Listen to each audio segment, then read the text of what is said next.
Hey Hofstra fans, it's time once again for the WB Mason Coaches Report. I'm Rob Joyce, joined as always by the head coach of Hofstra softball, Bill Edwards. Coach, how are you? Doing all right. Last week he had a couple of games. You split with LSU during the week. You had go down to Delaware, sweep the Fighting Blue Hens over the weekend. What are your thoughts on the last week? Played well. Played very well.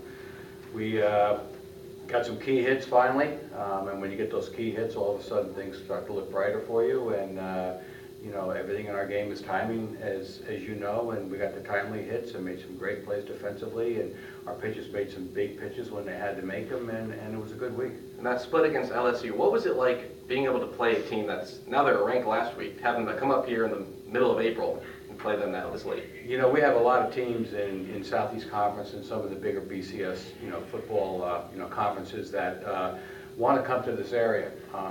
And with bye weeks now in conferences and teams having weeks off or weekends off during the regular season, they're looking to come to the New York area. Alabama has come up here, LSU's coming up. I get calls all the time from those so-called big schools, big conference schools, to come up here and play, and we were able to work it out with LSU. So it was pretty exciting. And then game one over the weekend against Delaware, you put up a season-high 15 runs. Was it a case of you get that first timely hit and then everything just kind of keeps rolling? Exactly. Hitting is very contagious, and we got a couple key hits early. We were in some scoring position, and then it just snowballed, and then we got people on base, and we got them over, and then had a couple dingers hit. So it was fun to be in a kind of a game. I know you were happy at the beginning of the season, then you went into I'm not going to call it a slide, but are you starting to feel that the offense is getting back to its peak form at the right time? Yeah, and we're starting to get back to that free and easy quality of bat rather than, okay, I have to get a hit.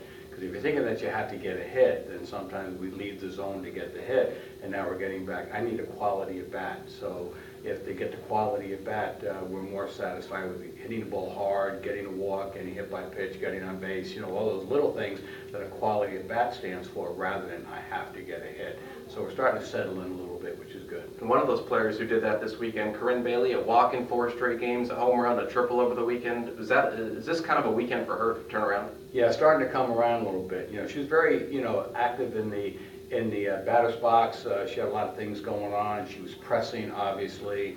When you press mentally, sometimes it then affects the physical aspects of what you're trying to do.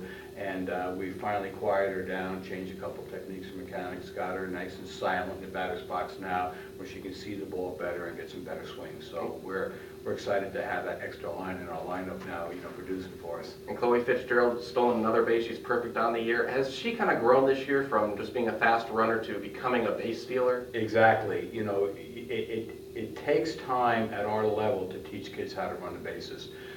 All through their careers prior to playing college ball, everybody's told them what to do. Go, stop, freeze, do this, do that, stand on your head, just stupid, crazy stuff. Rather than base running is instinctive. So the athlete needs to learn how to run the bases on their own, and now Chloe's starting to figure out with her instincts as to what she can and cannot do.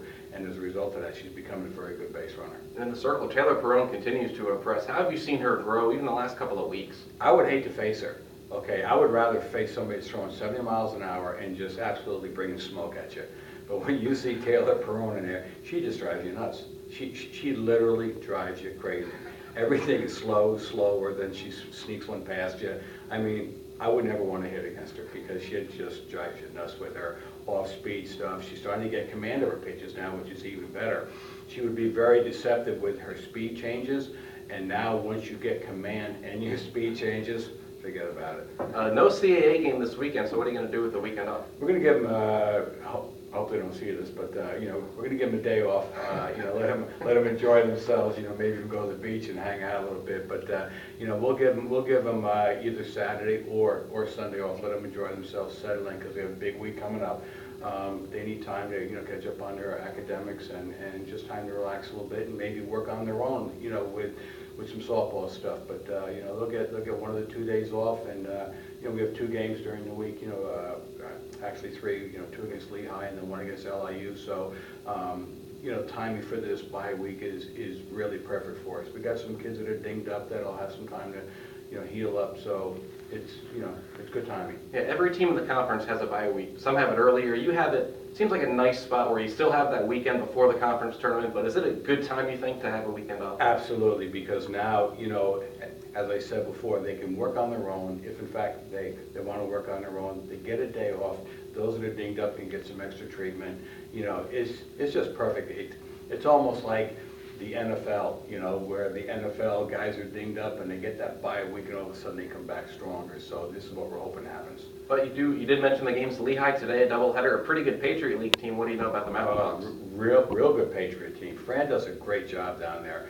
They're very, very competitive. They've beaten teams like San Diego State, so they're gonna be a real challenge. You know, we have our work cut out for us. We're gonna have to bring our A game. He's got good pitching.